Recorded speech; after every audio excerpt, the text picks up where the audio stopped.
Gazette, WNST, as the Ravens prepare on the backside of a horrific loss on Sunday night up there in Pittsburgh to go to the mistake on the lake where there have been 13 mistakes and not a whole lot of sunshine out there. I know they had some snow as well this week. Scott Petrick has been out there covering the Browns for a number of years for the Chronicle Telegram and the Medina Gazette. You can follow him at Scott Petrick. That's Petrak out on Twitter in Illyria, as I like to say. I've learned how to pronounce all these names out there. It's from all of my many trips. And rare is the trip where I go out there, Scott, and you or any of you out there are talking about the upstart Browns. Certainly only in the last week. Let's see, the owner might be going to prison. They fired the general manager, and they're 0-13 and blew a 2-touchdown lead against the Packers when they really had a chance to win the game on Sunday. Is that all? That's it. All we have to deal with around here? Busy week. It's almost like the presidency. Yeah, it's been another bad one. It's historically bad. Just look at the numbers. 0-13, 1-28, 4-46. I mean, nobody's ever been this bad before for this long. And obviously it cost Sashi Brown his job.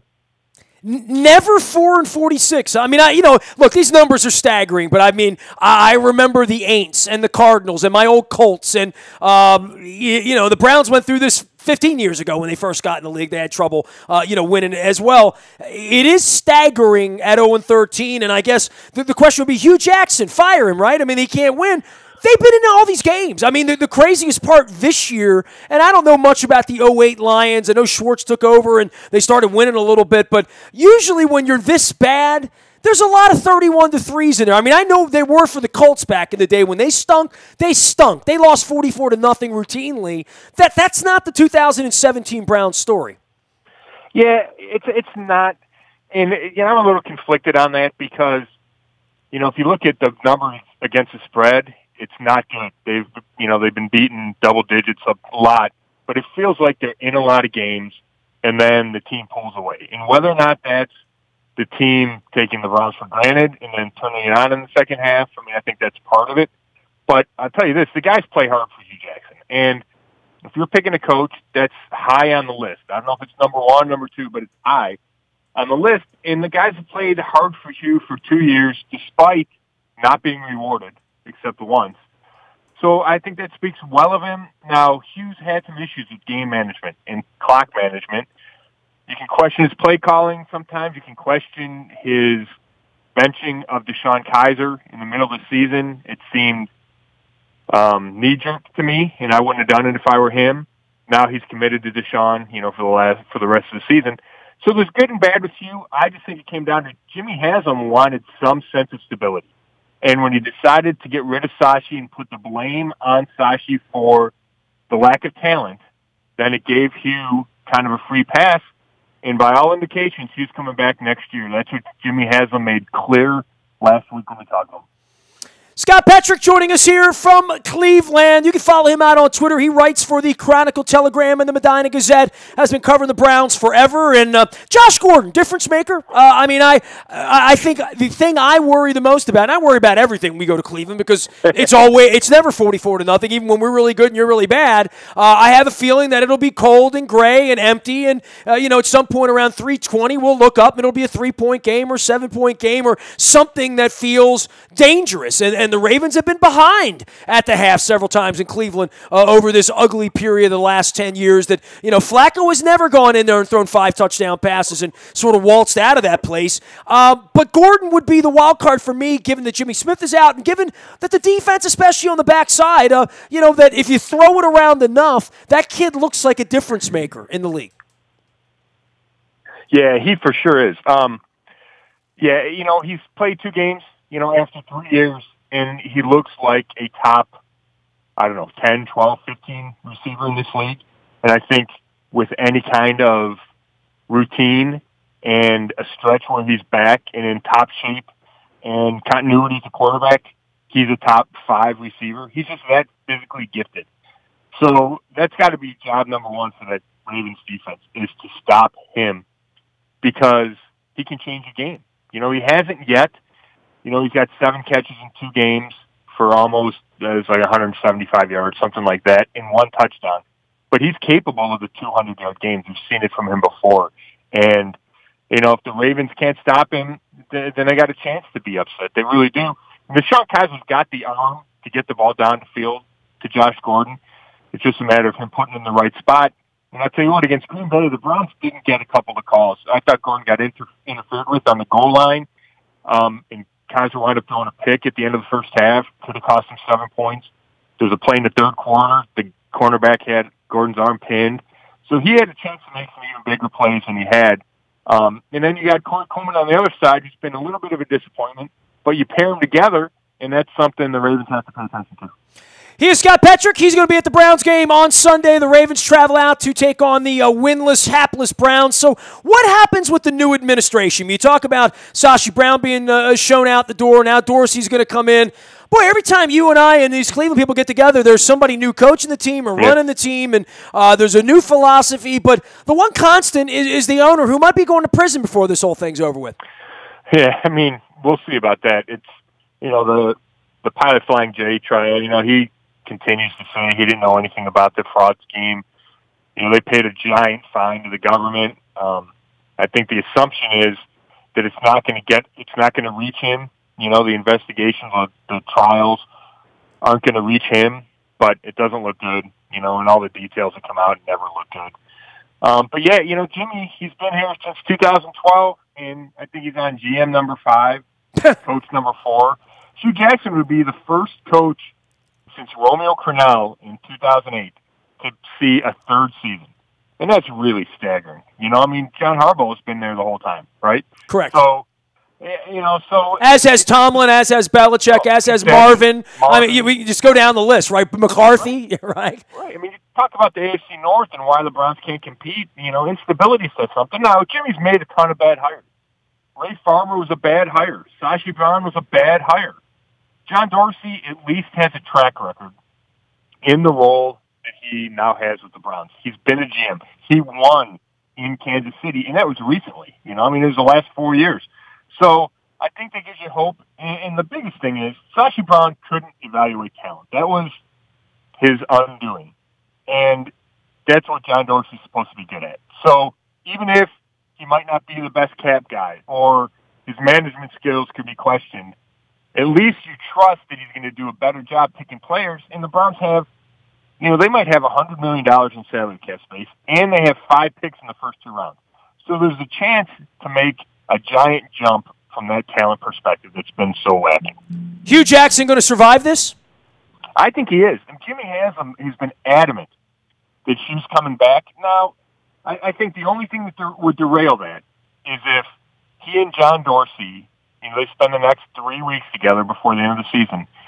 If they figure out, we can't work together. It's either they don't see eye to eye on quarterbacks, they don't see eye to eye on the roster, on certain players on the roster, whatever it is, philosophically, and, they go, hey, we're better off not working together. But he's not going to want to leave at 1-31 or whatever his record's going to be. I think he's going to want a chance to keep coaching. Now, the other caveat, and I don't know how realistic it is, but if Marvin gets fired in Cincinnati and Cincinnati makes a run at Hugh, would the Browns trade a draft pick for Marvin Lewis, or would they trade a draft pick would they take a draft pick so that the Bengals could hire Hugh? I would say yes. But that seems remote, but that's the only chance I kind of see of him. That's an interesting take on this, man. I had not heard that. That's a fascinating a take, quite frankly, because I know how popular Hugh was in Cincinnati, and I know how close Marvin and Hugh are. Right, but would Mike Brown hire a guy that's 2-30? I know they love Hugh, but you're sticking your neck out for a guy that's historically bad. So that's one of the reasons why I don't necessarily know if it's legitimate, but I wouldn't rule that out as a crazy kind of scenario where everything gets blown up in January.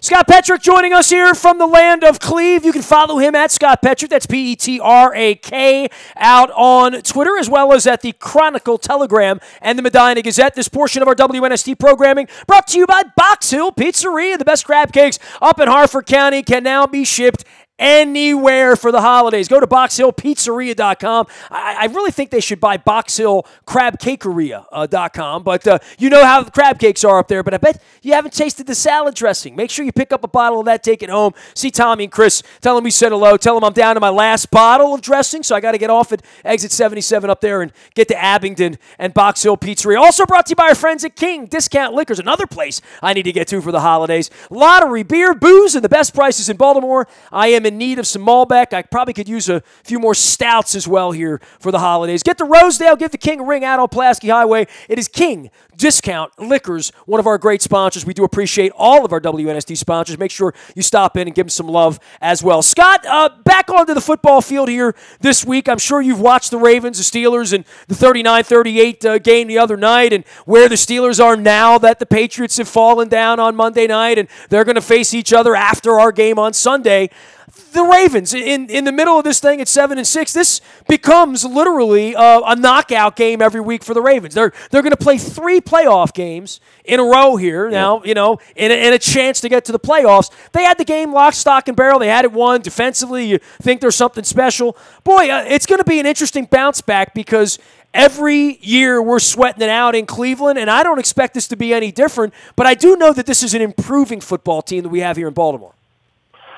Yeah, it's interesting. I wanted to ask you about that because, I saw parts of that Steelers game Sunday night, and I was surprised Baltimore was able to put up the number of points that they did.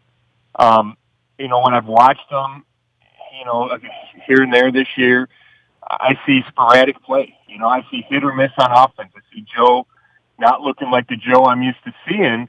So for them to put up that number surprised me. I'm just curious if they can sustain it.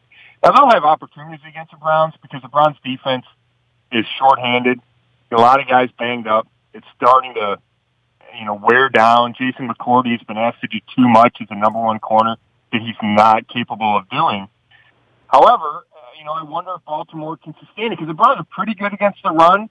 And if you take that away, can Flacco still beat you throwing the ball 35 times? Well, who's their best player? Is it Josh Gordon at this point just because he stepped on the field 2 weeks ago and it's that clear? I mean, certainly the most impactful player, but, I think a lot of Bitonio. I mean, I like Zeitler in Cincinnati. I know Danny Shelton was a number 1. I know Myles Garrett has this ceiling through the roof, and Jabril Peppers, we heard all about them. But, the Browns always win April somehow, right? Yeah. Yeah, Josh Gordon's probably the best player now. Joe Thomas is out for the season. Joe's always on that list. Sure. Jamie Collins is out for the season. He's on that list. So you got Josh Gordon, you got Myles Garrett, who hasn't had quite the impact the Browns were hoping for. He's got 5 sacks, but I think he's only got 1 in the last 4 or 5 games. Well, he's also never played 16 games, right? Literally. Right. Yeah. Right. I mean, that's a key too. And he's a talented player. Peppers has had hardly any impact. They're playing him way out of position. He's banged up too. He didn't play last week. So there's just not a lot of talent there. I mean, Bitonio probably makes the list of top 5. Maybe Christian Kirksey at linebacker. He's got some real good numbers and is a solid player. Here's the problem, and it's Sashi Brown's 2 years in charge. They just didn't get enough difference makers. It starts at quarterback, and it moves on throughout the roster. And, when you get a handful of difference makers, potential difference makers, and 3 of them get hurt, you're in trouble. Always a pleasure to chat with you, Scott. Thanks for coming on and taking a little time. I hope to see you out there in the land of Cleveland. I'm trying to get to the Christmas Story House this weekend. Figured, cool. 'Tis the season. Why not? I'm a fan like everyone else, and I have used profanity in those terms before, and, I'll shoot my eye out, I'm sure. Hey, great to have you on, as always. We'll see you out there in Cleveland on Sunday, all right? All right, appreciate it. Thanks, guys. Scott Petrick, one of our familiar voices from the land of Cleve. He is the Browns writer for the Chronicle Telegram as well as the Medina Gazette. You can follow his journey at Scott Petrick, Petrak, out on Twitter as well. I'm out in the bay at Toyota.com Audio Vault 24 hours a day from anywhere in the world on your mobile device by downloading the TuneIn Radio app. We do come in crystal clear from wherever you happen to be. Our morning newspaper ships to your email inbox at 7 a.m. It's all brought to you by Planet Fitness and PlanetFitness.com. Always $10 a month there. 'Tis the season, as they say, for 2018 to get in the best shape of your life. You can learn more at Planet of Triumphs, and there's never any commitment. It's PlanetFitness.com. Last but never least, our breaking news happens first. I'm sure the Orioles will have all sorts of news out of Orlando. But if there is news, you'll get it first on the WNST Tech Service. It's all brought to you by Coons Ford of Security Boulevard. Dennis Kolatzis will be here on Thursday, driving you home from 3 until 5. It is the SSV on WNST. As for me, I'm on Facebook, Twitter, LinkedIn, Snapchat, Instagram, streaming live on our Facebook as well as our YouTube WNSTV channel. I am Nestor. We are WNST.net, AM 1570 and WNST Towson, Baltimore, and we never stop talking Baltimore sports.